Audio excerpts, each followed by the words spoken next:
They represent a new form of social rebellion. Hippies are very interesting to the young. They dress in bizarre and colorful ways. They wear their hair long. Their very name suggests that they are hip, on to something good. Most of them are young, although some are old enough to have children of their own. There are colonies of hippies springing up in most American cities. They all declare themselves rebels against our society, but they want to withdraw from it instead of trying to change it. It is hard to figure out what positive things they are in favor of. They like music. The word love is used by them a lot. Their diversions might seem to be harmless enough were it not for one thing. In a very aggressive and evangelical way, they praise the effect on the mind of hallucinatory drugs, particularly the drug LSD. The drug is what holds their subculture together, and the drug is extremely dangerous. It is the temptation and the danger that we propose to examine.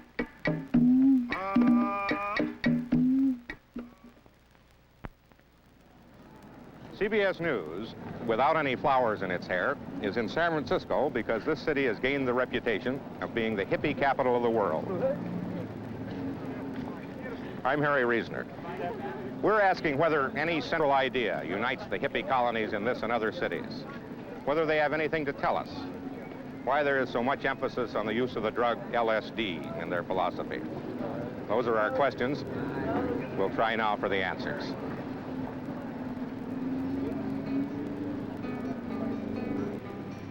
It is a tradition in American life to respect young people. We are glad when they have ideas, and we are proud of a nation which has taken its strength from the new, from experiment, dissent, and change.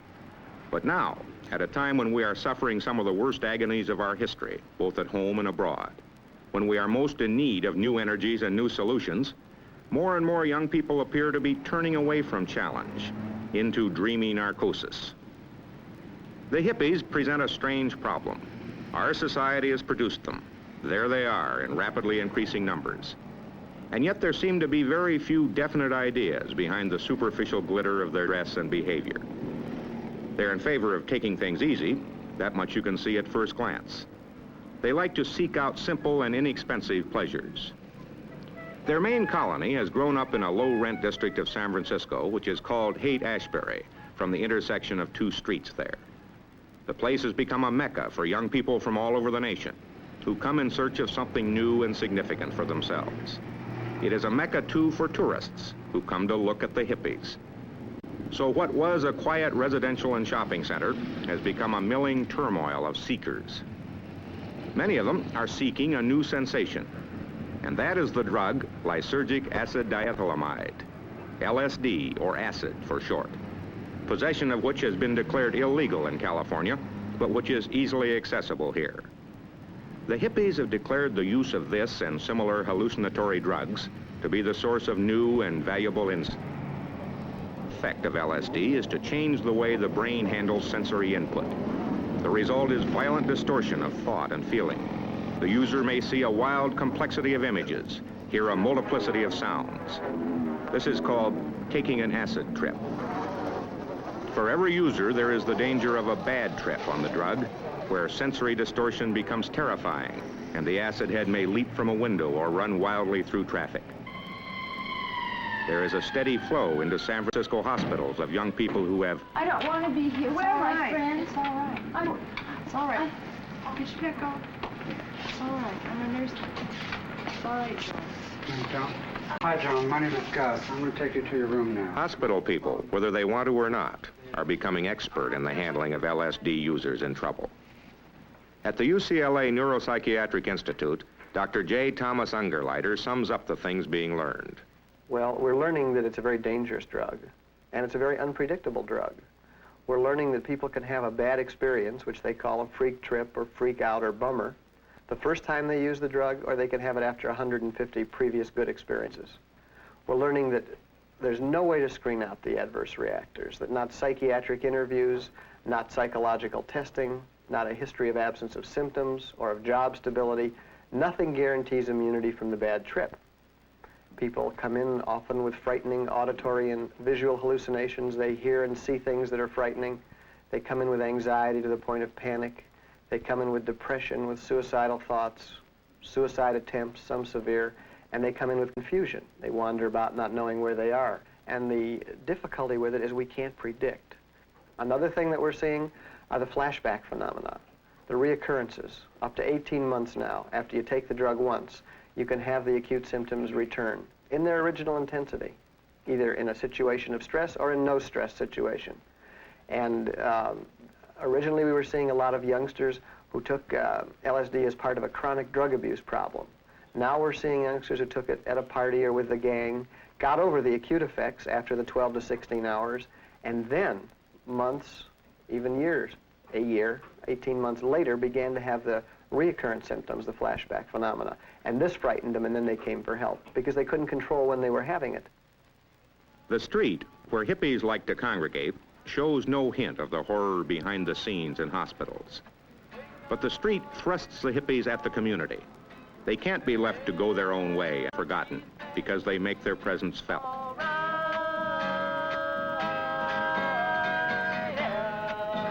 For one thing, they take up a good deal of public space.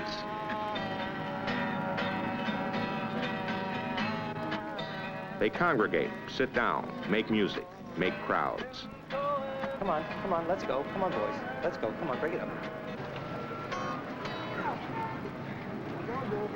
Hey, you. Let's go. Come on. Thank you, officer. When the crowd gets big enough to block passage along the sidewalk or to draw complaints from merchants along the street, the police will move in and break it up. The hippies move off amiably with exaggerated politeness, and flow along the street is resumed for a while. In a sense, they have taken over the community by superimposing their own subculture and values upon it. They express contempt for money and pride themselves on being able to manage without it. But they are not above begging. Many of them earn bread by selling copies of various underground newspapers. This is the office of a San Francisco hippie newspaper called The Oracle. It's a busy place. Entering it, you can get a stronger impression of the hippies building a society of their own than can be had from the street scene outside. These people have a united purpose. They believe they have found a viable way of life which has its own values and vocabulary, which has its own psychedelic symbols. If young people are being induced to turn away from the straight world, they must have the feeling that there is something to turn to, something more than just idling about. There must be a destination as well as motives for going. What might these be? We asked Gabe Katz, one of the editors of The Oracle. Look around you, nothing works. The only thing the kid is presented with is when you grow up, look, you can join the army, you can go to war, you can get a gig working as an engineer and become a vegetable and drive to work in your own car, your own big metal box. And, it looks absurd. People in their metal boxes like this going all over from job to job, frustrated, uptight. What joy is there in life? Life is and should be ecstasy. Being alive should be a joy, and it's a drag for most people because they never had a chance to figure it out for themselves what they wanted to do. You were a this, or you're going to be a this. I'm going to school to do this. When you go to school for the right to earn, to learn to earn, to buy more pieces of metal junk, and I think the kids that are here that are getting into this whole thing now, this evolution now is one that is a result of the alienation that a child feels, particularly a middle-class American feels, of not really relating to his family. Father's somebody that goes to work, and he gets shoved into school and is constantly subject to one authority or another. And when he turns on, he sees, wow, there's something else. Another name the hippies have adopted for themselves is the love generation. They like to feel an expanded, communal sort of love. They enjoy a sense of being part of a group, united by general affection for each other, a group where people serve and support each other. Every afternoon at 4, hungry hippies begin to congregate in the Panhandle, an offshoot of Golden Gate Park.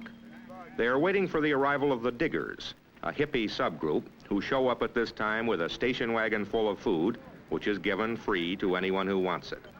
Diggers are not to be undersold. The diggers get this food in handouts from stores or restaurants or the wholesale markets.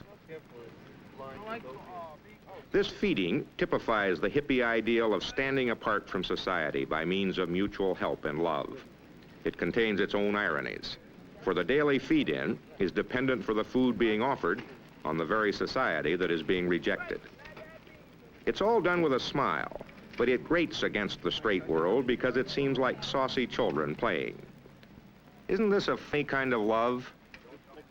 We asked Dr. Duke Fisher of the UCLA Neuropsychiatric Institute. That's a good question. I think the primary reason that you hear so much talk about love, like love sessions, love groups, love-ins, is because many of the acid users have the most difficulty with love. And many of them think that they can solve the problem by using LSD. If you'll notice, most of the people who use LSD, or the acid users, talk about loving humanity in general, an all-encompassing love of the world, but they have a great deal of difficulty loving one other person or one specific thing. That will in turn make certain demands on them. So the kind of love they have is a very narcissistic kind of love. It's a sort of love for love's sake. But there's very little real love in terms of interpersonal relationships, or one person loving another person for any length of time. I think the other reason is because love implies no anger or no hostility.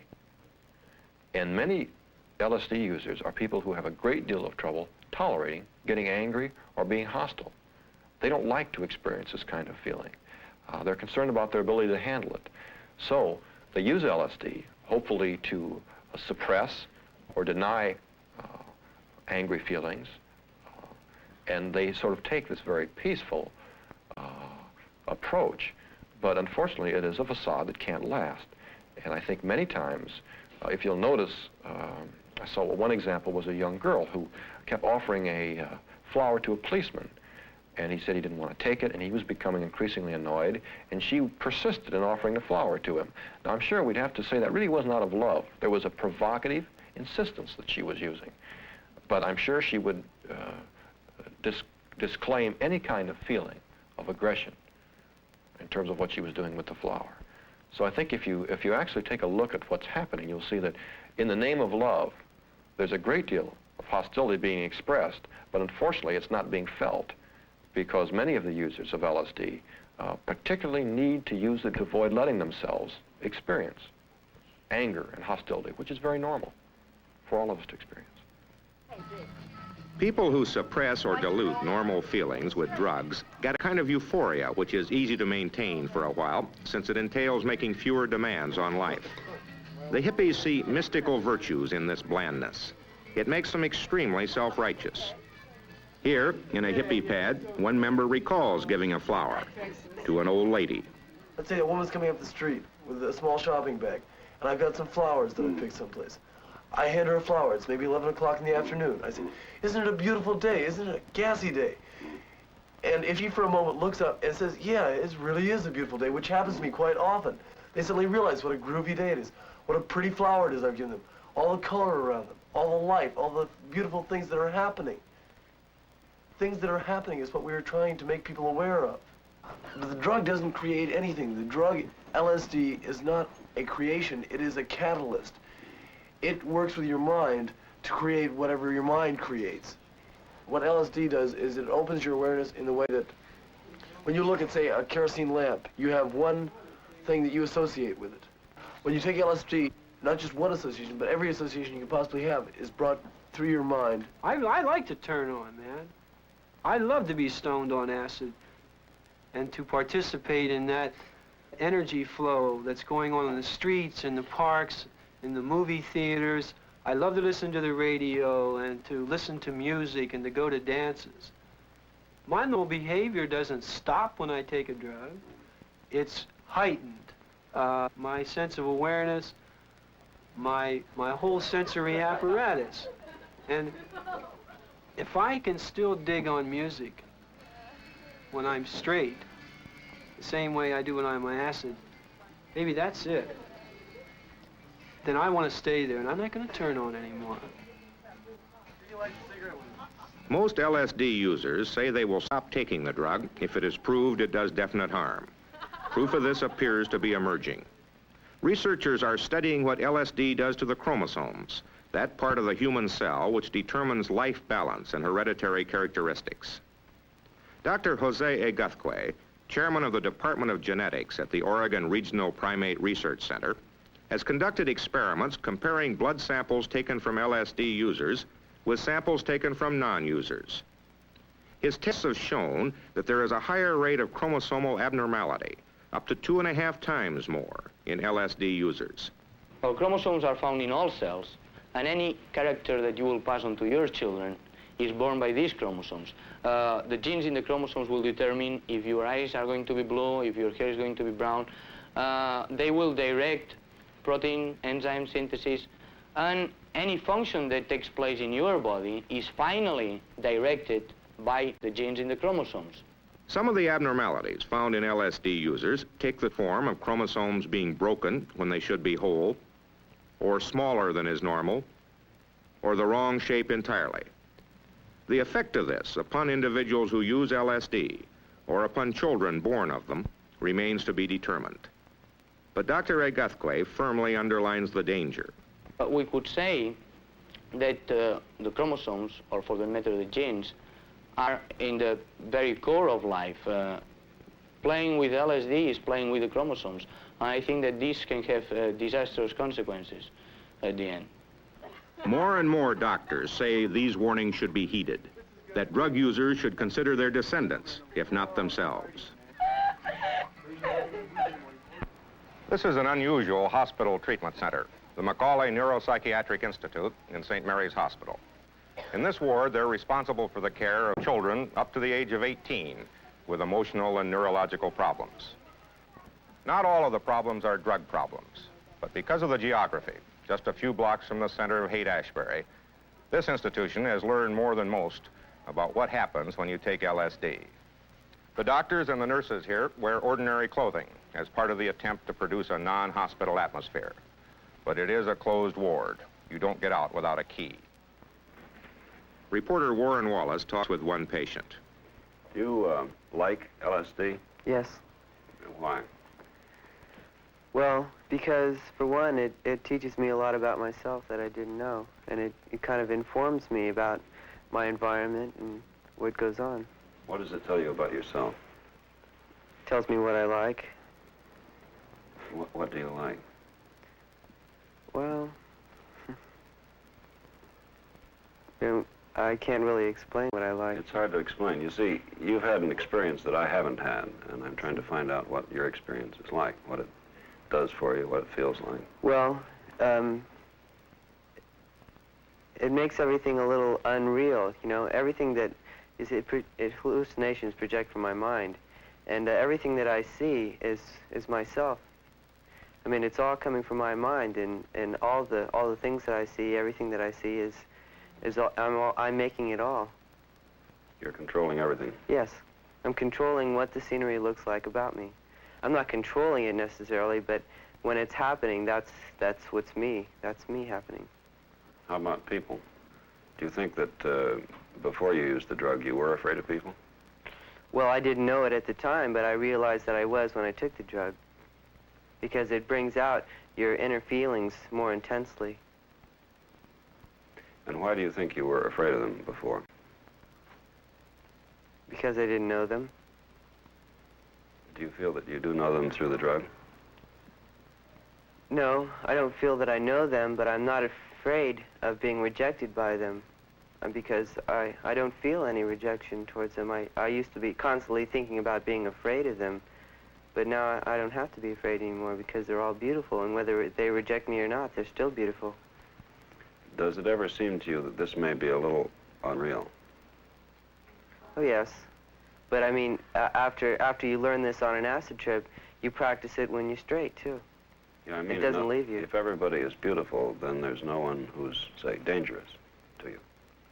Oh, but the dangerous people are beautiful, too. They're dangerous, sure, but they're still beautiful. Why are you here?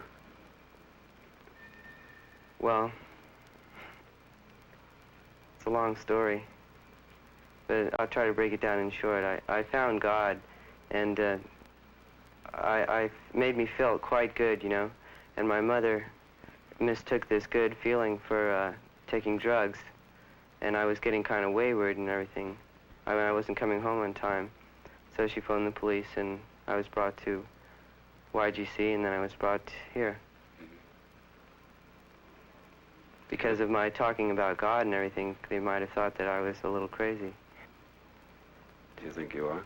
No. But I understand how they felt because I wasn't making myself clear on it. It's very hard to... I was trying to express something that was hard to express, and I wasn't really capable of expressing it. I mean, I can have the relationship between myself and God, but it's a mistake to try to make other people feel the way I did, and that's what I was trying to do. What's God like? Well, first of all, God is everything, so he is like everything. He is everything. There's nothing that he isn't like. Is he like a man? I don't know. Everything, he lives in everything. Everything on this earth.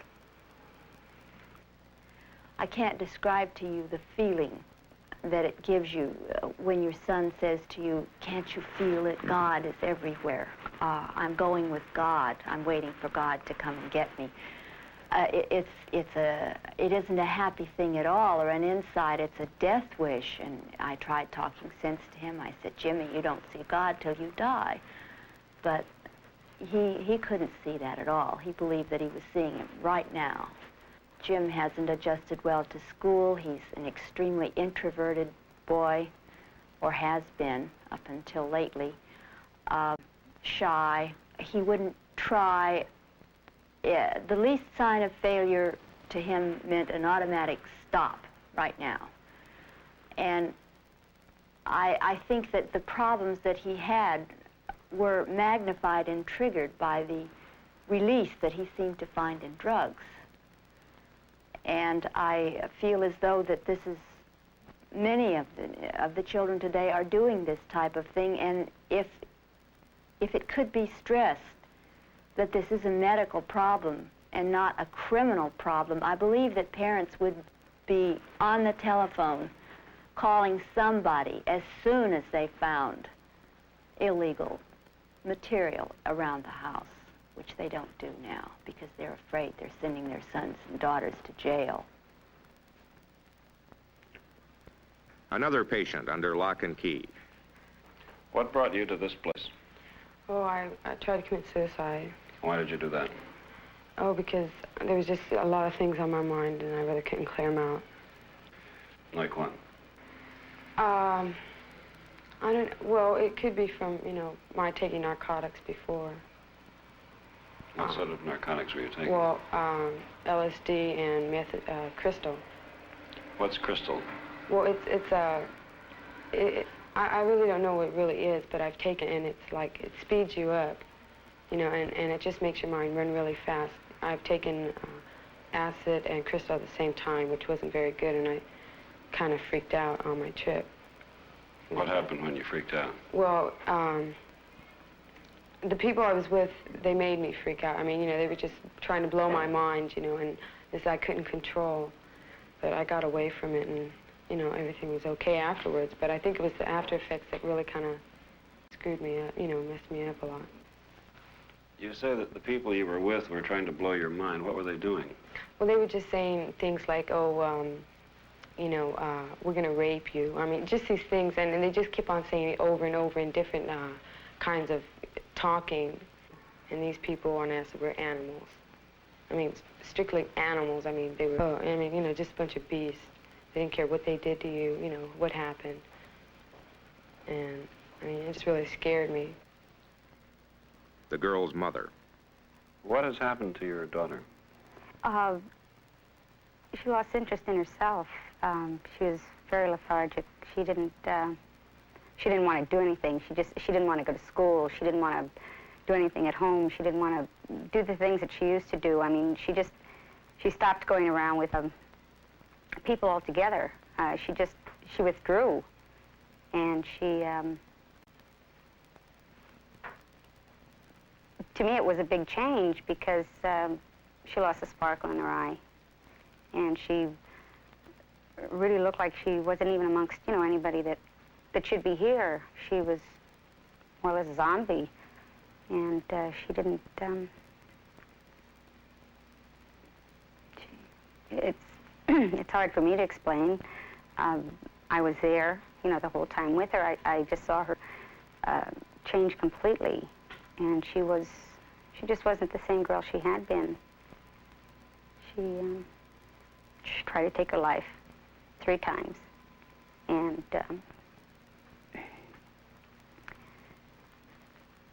she wasn't successful, of course, but she did try. And the fact that she did try, I don't know, bothered me that someone so young and, you know, vivacious and lovely, and someone with so much to really live for would do this.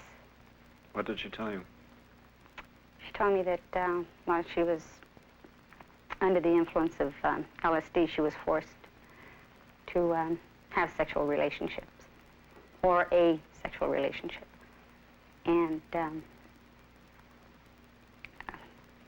no, it just, when I found this out, I just, you know, I didn't know what to say, and she asked me if I was angry, and I says, well, how can I be angry? I didn't think that anything like this would ever happen.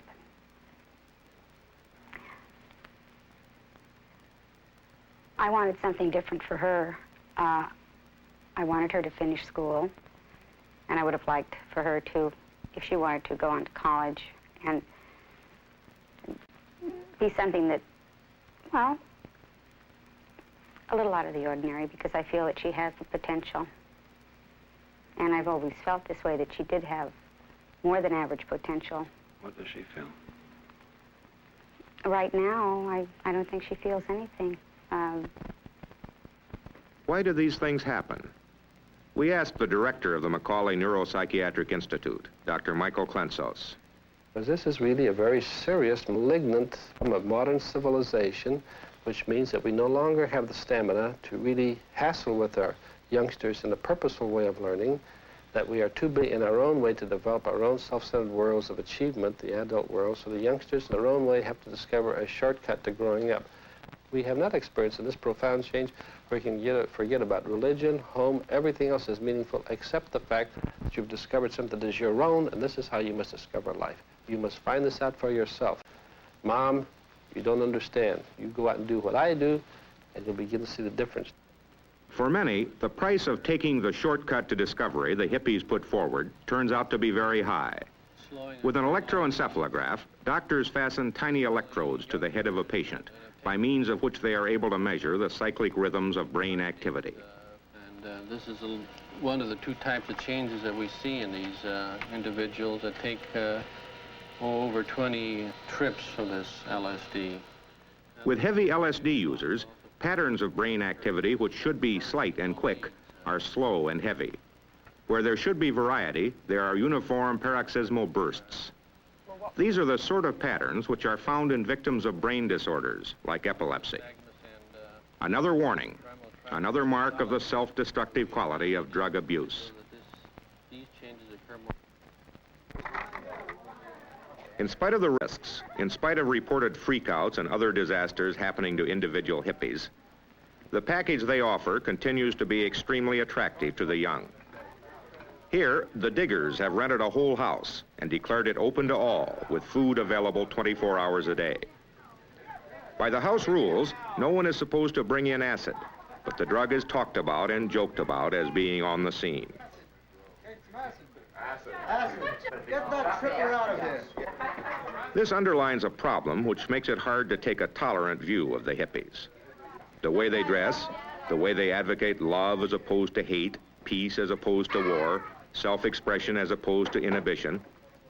All these things put them in the role of courageous and warm-hearted rebels against cold, stiff, square, old-fashioned authority.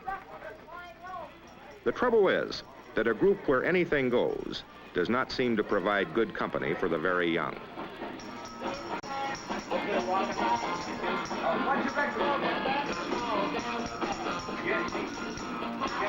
Doctors see a universal danger in use of LSD.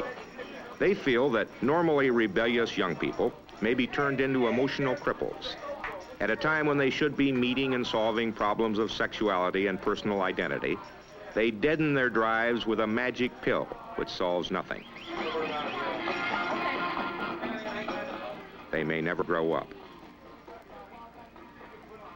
This pad has been closed since we filmed it, and the diggers complain that others are raided and that they are harassed by the police and misjudged by their elders.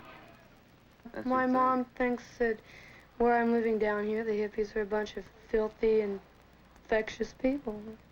This is my bag, and I found my place here when I came to this house here and started cooking.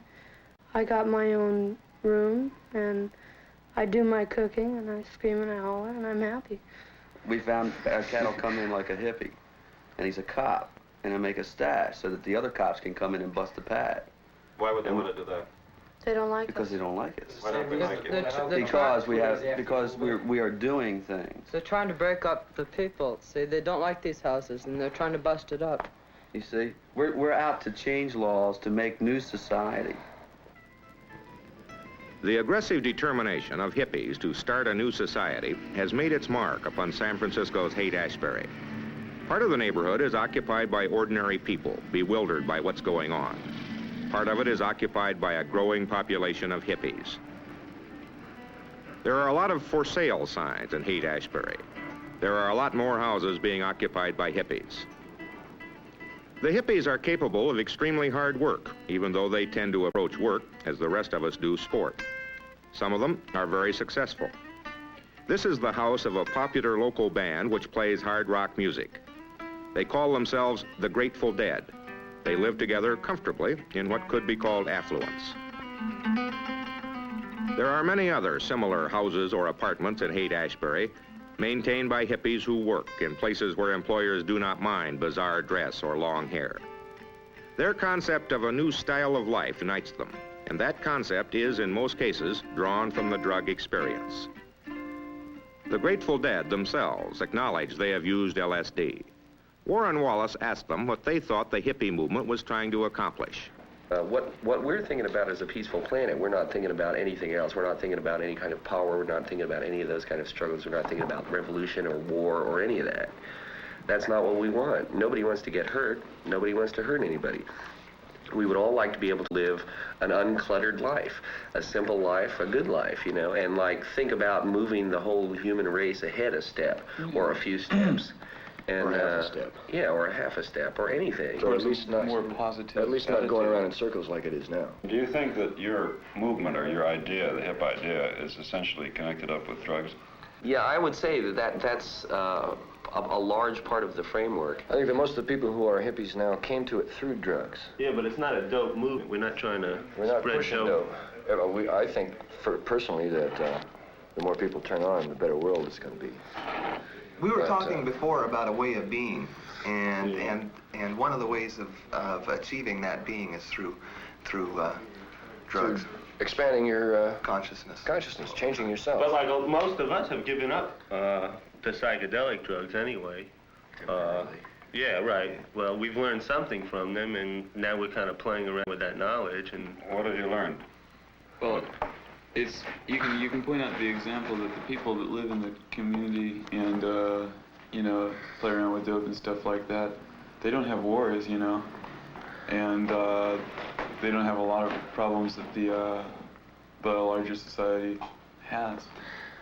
In essence, the scene has grown up with us, and we have grown up with the scene. We've all grown up together, and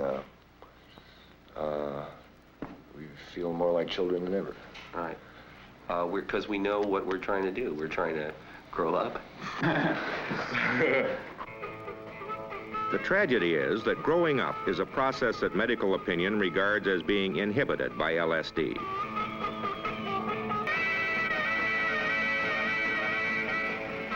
The music and the light show which accompanies it carry the same howling and glittering intensity ascribed to the hallucinatory experience.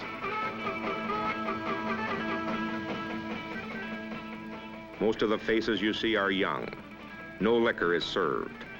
Drugs are, of course, officially banned. But how can you ban a pill?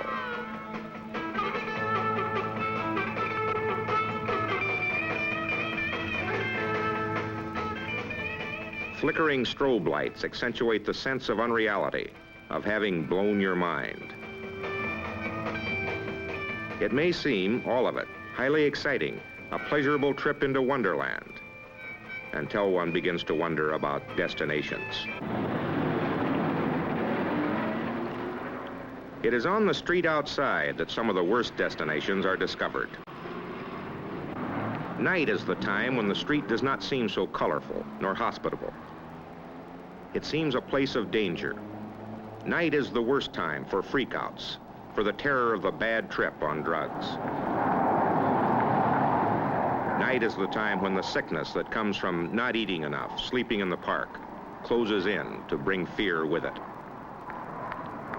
A number of doctors who are concerned over the health of the young people who are flocking to Haight-Ashbury have started a free clinic where anyone can come to get medical attention.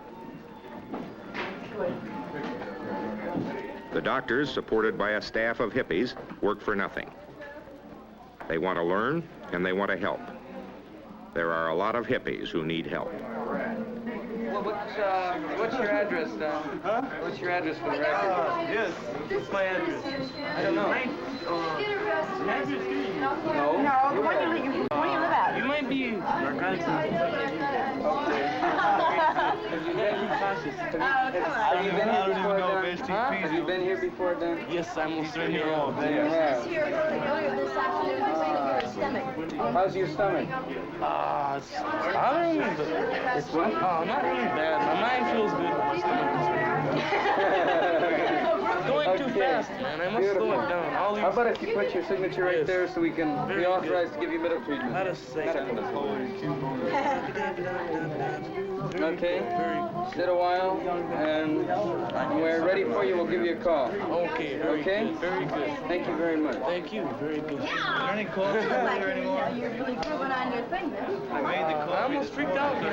Make it again. That's why he's up there. I say, let me just wait for you. Ray, come on over here. Have a seat right up here. How long you been sick, young man? About 2 weeks. Really? So what's been trouble? Is it sore throat? Yeah, it's all wrong. Have you had any fever or chills? I had some chills. Yeah. Have you been sleeping inside? Yeah. Have you been eating all right? Yeah. Right now my stomach's burning. Any sore ears or any trouble with your ears? No headache or anything? All right, listen, you slip your beads and your shirt off here. And you take your tail. Yeah.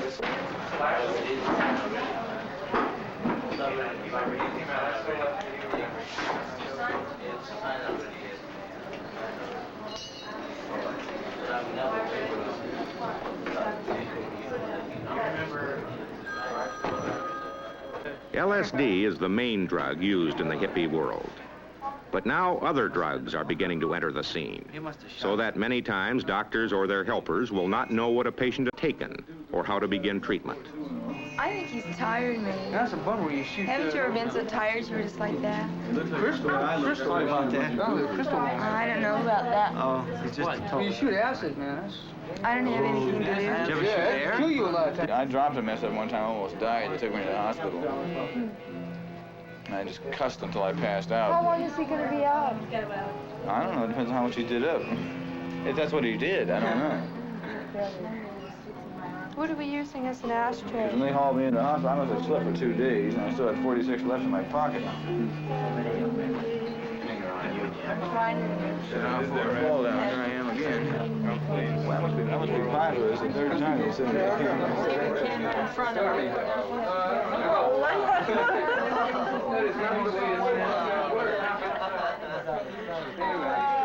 Hey, baby. baby. Come on. Would you like to wake up? I give. Well, did the guy say that wants to I know, it's Kurt. You want to wake up? I've done my duty. You're up. Are you up? You feeling all right?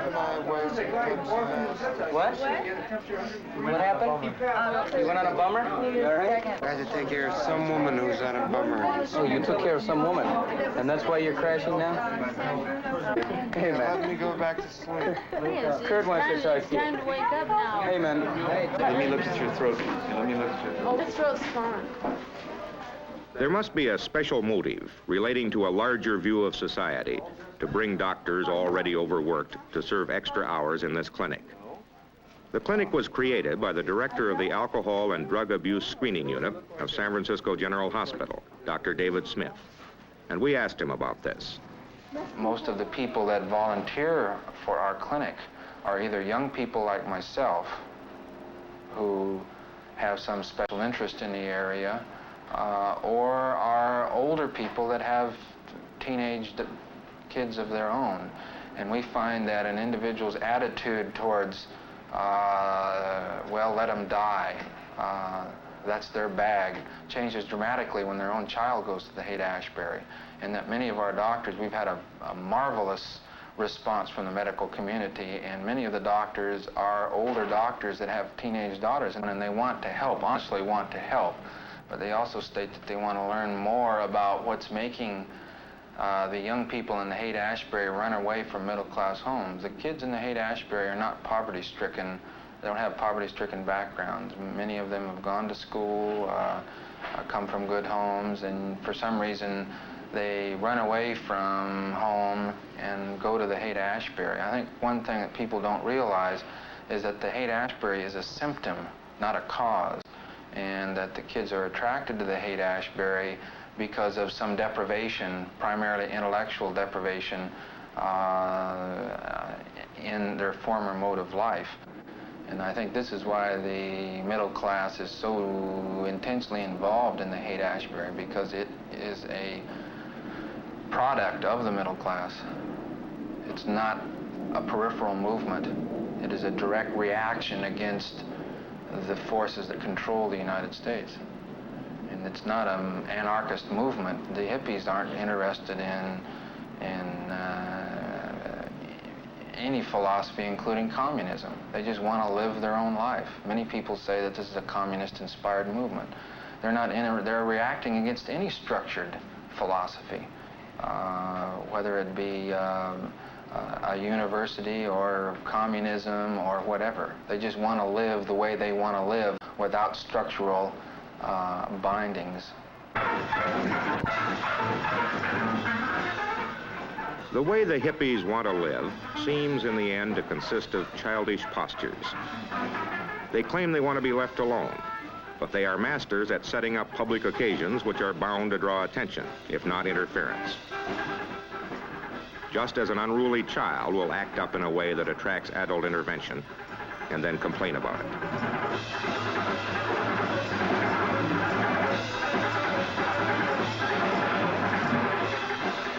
Nearly every Sunday, there is some such event.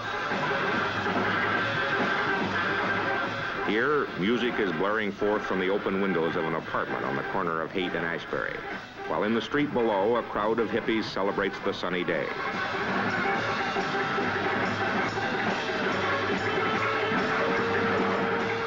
Traffic stops. The crowd grows. Finally, the police roll in with paddy wagons and nightsticks.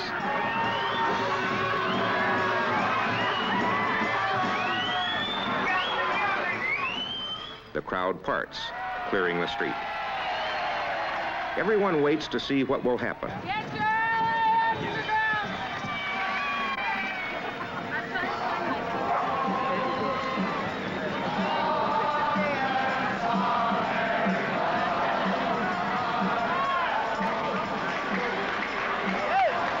Today, there is no violence, and there's a reason for this. The band called the Grateful Dead have announced they will make music in the park. Well, Merry Christmas, folks. Merry Christmas. Let's go. And the crowd moves along, provided with a place to go, something to do. The Grateful Dead are playing a tune called, appropriately enough, Dancing in the Street.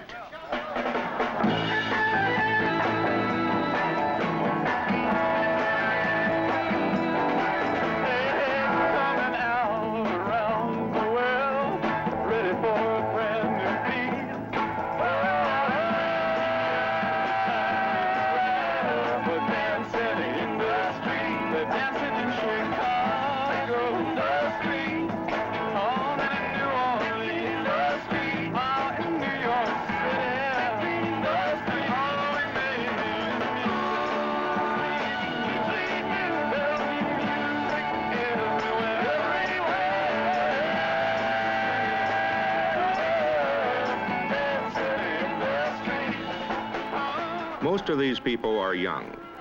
Most of them come from middle-class homes. On the average, they are well-educated, or could be if they wanted to.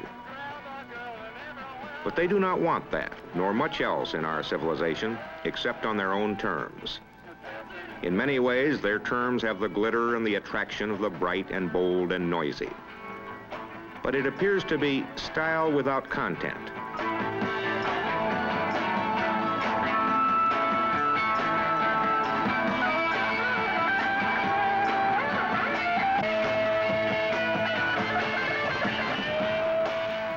They object to the ills which beset society, war, social hatreds, money grubbing, spiritual waste.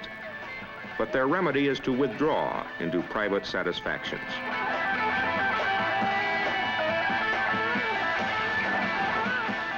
When one thinks of the problems of our day, which cry for attack and imagination and youthful energy, this seems like the greatest waste of all. The movement appears to be growing. Use of drugs appears to be spreading. There is the real danger that more and more young people may follow the call to turn on, tune in, drop out.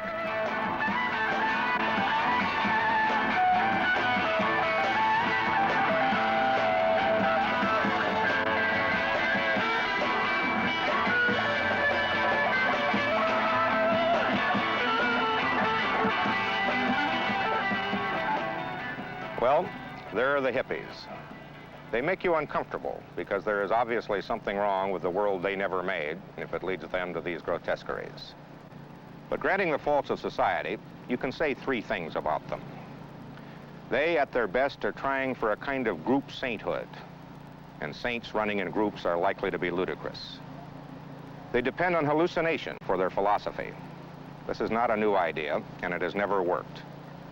And finally, they offer a spurious attraction to the young, a corruption of the idea of innocence. Nothing in the world is as appealing as real innocence, but it is, by definition, a quality of childhood. People who can grow beards and make love are supposed to move from innocence to wisdom. This is Harry Reasoner.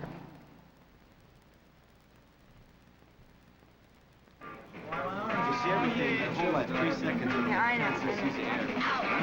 Just shoot. I was in the camp a week before and I got busted putting in narcotics. See, I know, felt me. And this fucking pistol was going around like your hand. That's what it does. Yeah, I can understand that. You get strung out. Oh, God, yes. Yeah, I feel like I ate today, but... The Hippie Temptation was produced under the supervision and control of CBS News.